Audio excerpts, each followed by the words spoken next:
Country, corruption free একটা economy হিসেবে করতে চাই। এভাবে তো বিএনপি জামাত সহ কোন দলের মধ্যে দুর্নীতি নেই, দুর্নীতিকে আমরা প্রশ্রয় দিব না।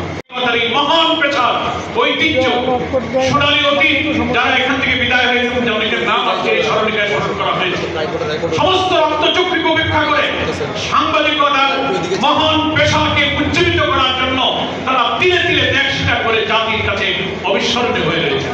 এখনকার যারা সাংবাদিক জীবিত আছেন, আমরা আমারও সাংবাদিকতা পেশার সাথে কিছুদিন সম্পৃক্ত থাকার সুবাদে আমার মধ্যে এই ব্যাপারে একটা আবেগ তৈরি হয় যে আজকের সাংবাদিকরা যদি অনেক কিছুই স্বার্থ তারা ত্যাগ করেন, কম করে স্বার্থ ত্যাগ করে জাতির জন্য ত্যাগ তিতিক্ষার যে উদাহরণ আপনারা তৈরি করেছেন, আসুন আমরা একটা নতুন বাংলাদেশ বিনির্মাণে জাতীয় ঐক্যের জন্য সবসময় পলিটিক্যাল লিডার আহ্বান জানান, আমরা সমস্ত বেড়াজাল ছিন্ন করে সেদিকেই আমাদের এই পেশাকে এগিয়ে নিয়ে যাওয়ার জন্য চেষ্টা করি।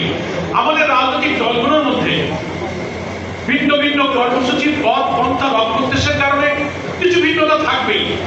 অনেকে বলেন, টেবিলে বসেও কথা হচ্ছিল, ফখরুল ভাই বলছিলেন একই কথা থেকে একমত যে সবকিছুই এক হয়ে যাওয়া সম্ভব নেই, এই কারণে যে প্রত্যেকটা দলের যে একটা কর্মসূচি লক্ষ্য উদ্দেশ্যের ভিন্নতা থাকে। কিন্তু এটাও ঠিক যে কিছু কমন ইস্যুতে একটা ন্যাশনাল কনসেনসাস থাকতে হবে, যাতে জাতির কঠিন সময়ে আমরা রাজপথে ফ্যাসিবাদ বিরোধী আন্দোলন একটা সময় দাঁড়াতে পারি। তার মধ্যে প্রথম হচ্ছে যে আমাদের এই বাংলাদেশকে আমরা একটা corruption free country, corruption free একটা ইকোনমি হিসেবে করতে চাই। এভাবে তো বিএনপি জামাত সহ কোন দলের মধ্যে দুর্নীতি নেই, দুর্নীতিকে আমরা প্রশ্রয় দিব না। দুর্নীতি দমন কমিশন কালকে সরকার প্রধান উপদেষ্টা বলেছেন যে আগামী নির্বাচনে দেশকে যদি দুর্নীতি মুক্ত করতে চান, তাহলে দুর্নীতির সাথে যাদের সম্পর্ক তাদেরকে না বলুন।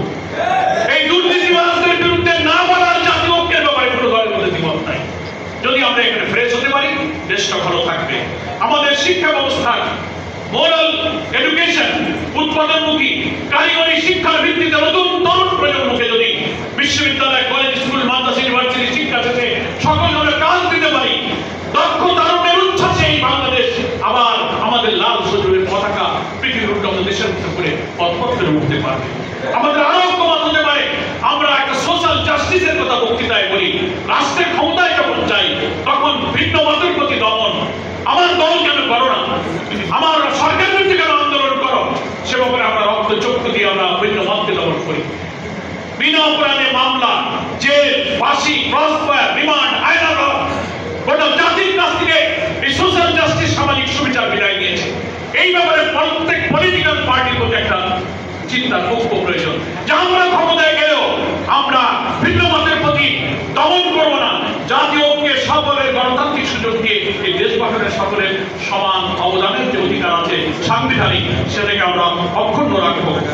অর্থনীতি, শিল্প, ব্যবসা বাণিজ্য, ট্রেড ইউনিয়ন, কলকারখানা, আমদানি রপ্তানি, ট্রেড এক্সপোর্ট ইম্পোর্টের চাকাকে সচল রাখার জন্য যে একটা কন্টিনিউয়াস অ্যাটমসফিয়ার প্রয়োজন, সহায়ক পরিবেশ প্রয়োজন, যে কোনো মূল্যে যে কোনো দলের কমিটমেন্ট হওয়া উচিত যে আমরা রাষ্ট্রের দায়িত্বে গেলে শিল্প, অর্থনীতি, ব্যবসা বাণিজ্যকে সহায়ক রাখবো।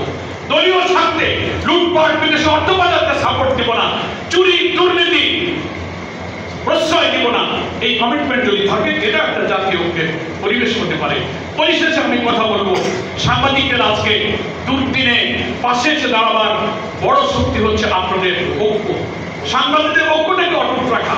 আমরা দেখতে পাচ্ছি ঢাকা এবং ঢাকার বাইরে বিভিন্ন শাখায় আপনাদের ফেডারেল সাংবাদিক ইউনিয়নের যে সমস্ত অ্যাফিলিয়েটেড ইউনিয়নগুলো আছে সেখানে এবং ঢাকায় নিজেদেরই একটা বিভক্তি তো আছে সারা দেশে, তারপরে আলাদা